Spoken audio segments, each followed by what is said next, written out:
Assalamualaikum warahmatullahi wabarakatuh. Waalaikumsalam Waalaikumsalam warahmatullahi warahmatullahi wabarakatuh. wabarakatuh. Selamat malam anak-anak, bagaimana kabarnya? Malam, Bu. Alhamdulillah Alhamdulillah baik. baik, Bu. Nah, baik, untuk mempersingkat waktu karena sudah malam, Ibu akan langsung memulai kegiatan pembelajaran pada hari ini. Baik, jadi anak-anak, hari ini kita akan mempelajari materi mengenai manajemen. Nah, tentunya kalian sudah tidak asing bukan dengan kata manajemen? Ada yang tahu manajemen itu apa? Mengatur, Bu. Oke, jadi mari kita mempelajari manajemen dalam pembelajaran hari ini. Jadi, next. Baik, jadi kita akan mempelajari mengenai definisi manajemen. Apa sih manajemen itu? Nah, jadi manajemen ini berasal dari bahasa Prancis kuno, yaitu manajemen yang artinya itu seni melaksanakan dan mengatur. Next. Nah, di sini ada definisi manajemen menurut para ahli. Yang pertama yaitu menurut Praduji Atmodirjo, di mana dia mengatakan bahwa manajemen ini adalah menyelenggarakan sesuatu dengan menggerakkan orang-orang, uang, mesin-mesin, dan alat-alat sesuai dengan kebutuhan. Yang kedua yaitu ada menurut Sondang P. Siagian, di mana dia berpendapat bahwasanya manajemen ini merupakan kemampuan atau keterampilan untuk memperoleh sesuatu hasil dalam rangka mencapai tujuan melalui kegiatan-kegiatan orang lain. Dan masih banyak lagi definisi menurut para ahli lainnya. Next. Next. Oke, jadi dari pendapat para ahli-ahli yang tadi, ini dapat disimpulkan bahwa manajemen ini mengandung 3 pengertian, yaitu yang pertama, manajemen sebagai suatu proses, yang kedua yaitu manajemen sebagai kolektivitas, dan yang ketiga yaitu manajemen sebagai seni dan ilmu. Next. Oke, selanjutnya Ibu akan menjelaskan mengenai prinsip dari manajemen. Nah, prinsip dari manajemen ini menjadi pedoman kerja dalam melaksanakan manajemen, di mana prinsip manajemen ini yang diterapkan dengan tepat dapat memudahkan suatu perusahaan dalam mencapai tujuan. Nah, di mana Henry Fayol merumuskan prinsip-prinsip manajemen sebagai berikut. Yang pertama ada pembagian kerja atau division of work. Yang kedua yaitu ada wewenang, tanggung jawab atau authority and responsibility. Yang ketiga yaitu ada disiplin. Yang keempat ada kesatuan perintah atau unity of command. Yang kelima yaitu ada kesatuan arah atau unity of direction. Yang keenam yaitu mengutamakan kepentingan umum di atas kepentingan pribadi. Yang ketujuh pemberian upah atau remuneration. Yang kedelapan ada pemusatan atau centralization. Next. Oke, prinsip manajemen selanjutnya yaitu ada jenjang jabatan atau the hierarchy. Yang selanjutnya ada tata tertib atau order. Selanjutnya ada stabilitas pegawai atau stability of the staff. Selanjutnya yaitu ada inisiatif, kemudian ada semangat kerja atau esprit de corps. Next. Oke, selanjutnya Ibu akan menjelaskan mengenai unsur-unsur dari manajemen. Jadi, telah kita ketahui bahwasanya manajemen ini merupakan proses kegiatan untuk mencapai suatu tujuan. Nah, melalui kegiatan orang lain dengan menggunakan sumber daya manusia maupun sumber daya lainnya yang merupakan unsur-unsur manajemen. Nah, adapun unsur-unsur manajemen itu meliputi yang pertama ada tenaga kerja atau man. Jadi setiap kegiatan manajemen unsur manusia ini adalah unsur yang paling menentukan. Jadi manusia ini menjadi penggerak atau penentu tercapainya suatu tujuan. Yang kedua yaitu ada uang atau money, di mana dalam kegiatan manajemen biasanya uang ini sering digunakan untuk biaya produksi, membeli bahan baku, menggaji karyawan, dan membiayai biaya-biaya lainnya.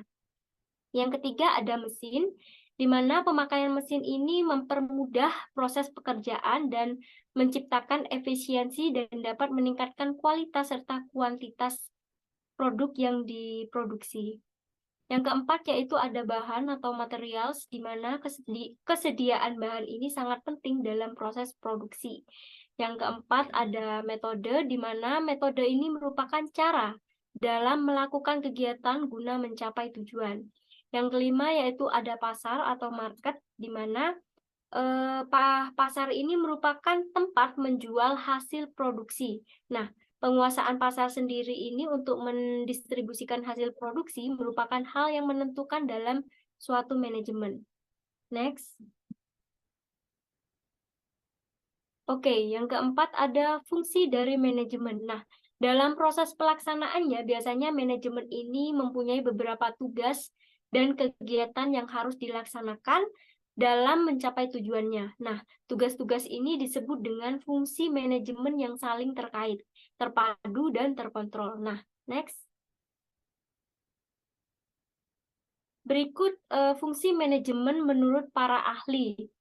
Nah, di sini ada menurut Henry Fayol, di mana dia berpendapat bahwasanya fungsi manajemen ini ada 5, perencanaan, pengorganisasian, pemberian komando, dan pengkoordinasi, dan yang terakhir ada pengawas. Dan selanjutnya ada menurut George Terry, di mana fungsi manajemen ini tidak jauh berbeda dengan pendapat Henry Fayol. Begitu juga dengan William Newman. Next. Baik, nah inti dari fungsi manajemen yang pertama yaitu ada perencanaan, di mana perencanaan ini merupakan langkah awal untuk menentukan tujuan dan cara untuk mencapainya. Ini biasanya perencanaan ini berpedoman kepada 5W1H, yang dimana 5W-nya itu yaitu ada what, why, where, dan who, dan 1H-nya yaitu ada how. Yang kedua yaitu ada pengorganisasian atau organizing, di mana pengorganisasian ini merupakan proses menyusun struktur organisasi dilanjut dengan pembagian tugas, wewenang, tanggung jawab, serta sumber daya untuk mencapai tujuan yang telah diterapkan. Yang ketiga yaitu ada penggerakan. Nah, penggerakan ini merupakan tindakan mengusahakan agar semua anggota ini mau secara sadar untuk bekerja mencapai tujuan. Yang terakhir yaitu ada pengawasan atau controlling, di mana pengawasan ini merupakan proses pengamatan, menilai pelaksanaan, pengendalian proses kerja, dan jika perlu itu mengambil tindakan korektif sehingga pelaksanaan ini dapat berjalan sesuai dengan tujuan yang telah ditetapkan. Next. Oke, selanjutnya itu ada tingkatan dari manajemen. Nah, jadi menurut tingkatannya itu manajemen ini dibagi menjadi tingkatan, dan setiap tingkatan dalam manajemen ini dipimpin oleh seorang manajer. Next. Oke, untuk tingkatan manajemen sendiri ini yang pertama ada manajemen puncak, di mana manajemen puncak ini merupakan jenjang manajemen dalam sebuah organisasi, di mana manajemen ini bertanggung jawab secara keseluruhan organisasi, yang termasuk dalam tingkatan ini berupa anggota dewan direksi dan presiden perusahaan. Yang kedua yaitu ada manajemen menengah, di mana manajemen menengah ini adalah tingkatan manajemen di tengah-tengah. Manajemen ini dibawahi dan mengarahkan manajemen di bawahnya. Nah, di mana manajemen ini biasanya bertanggung jawab pada manajemen puncak. Misalnya, contohnya itu seperti kepala bagian yang membawahi beberapa kepala seksi atau kepala subdivisi yang membawahi kepala bagian. Dan yang terakhir ada manajemen bawah atau low management, di mana biasanya manajemen ini tingkatannya paling rendah dalam suatu organisasi. Jadi sering disebut manajemen ini disebut dengan manajemen lini pertama, di mana manajemen ini mengawasi tenaga operasional. Nah, contoh dari manajemen manajemen bawah ini yaitu Manager dan Supervisor. Next. Oke, yang terakhir yaitu ada selanjutnya yaitu ada tipe kepemimpinan. Nah, dalam manajemen ini biasanya tidak lepas dari kepemimpinan, di mana cara seorang manajer ini memimpin suatu perusahaan atau organisasi ini berbeda-beda. Jadi, ada beberapa tipe pemimpin. Yang pertama, next. Yang pertama yaitu ada pemimpin otokratis, yang kedua ada pemimpin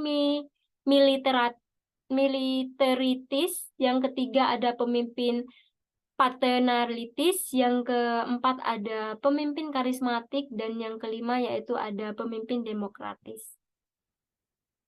Oke, untuk pemimpin otokratis ini merupakan kepemimpinan dengan memiliki ciri yang dimana ketika dia mengucapkan kata yang dia ucapkan ini benar dan harus dilakukan, dan dia menganggap bahwa bawahannya ini sebagai alat kerja semata.